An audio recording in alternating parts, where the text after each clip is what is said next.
Lights, cameras and action. Carl Jones here with your daily dose of movie news on Big Centre. Now, the Flatpack Film Festival has come a long way in Birmingham over the past decade, and our roving reporter Steve Green dropped in for a chat to find out some even bigger plans for next year.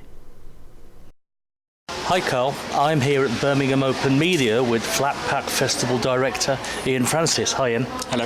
You've just celebrated your 10th anniversary. That's right. Yeah. It's been quite a ride, I imagine.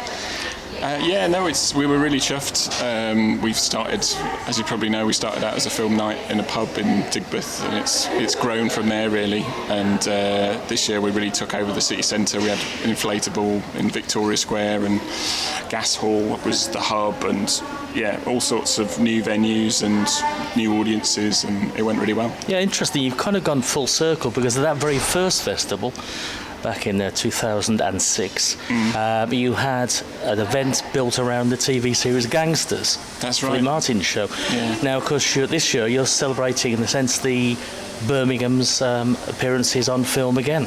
Yeah, we've got a whole season running from 16th of September to 15th of October, including Gangsters and loads of other stuff that was shot around the city. Yes, including Take Me High with Cliff Richard. Indeed. Which I actually remember seeing at the cinema. Wow. And it was terrible. One of the few that went to see it in the cinema. Yeah, it was fairly awful.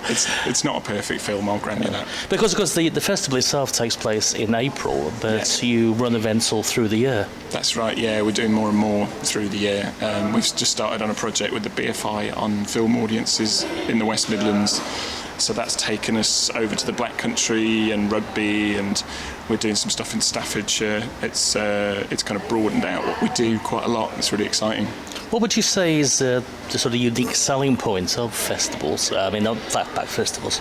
In terms of our events, I guess it's about making it an event. It's coming up with something unique each time. I think that's the key, really, for anyone who wants to drag people away from Netflix or whatever. Yeah, to keep it fresh, basically. Yeah, to have live elements, to use venues in interesting ways, to show people stuff they wouldn't get to see otherwise.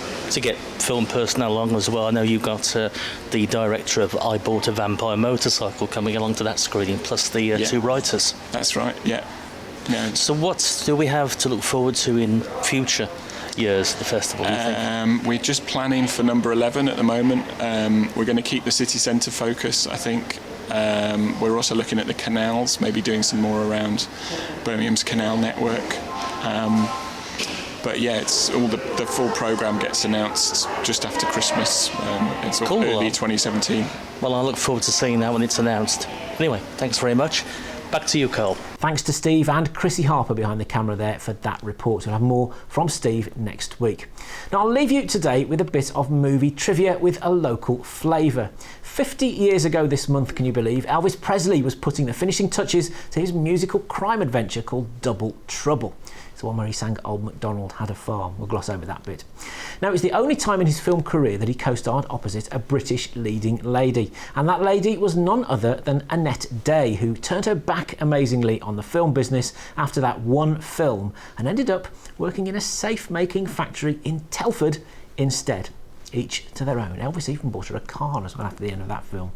Tomorrow I'll be chatting to the team from a new locally based production called The Bagley Boys, and don't forget, if you're making a movie locally, send me an email and tell me about it. It's movies@bigcentre.tv.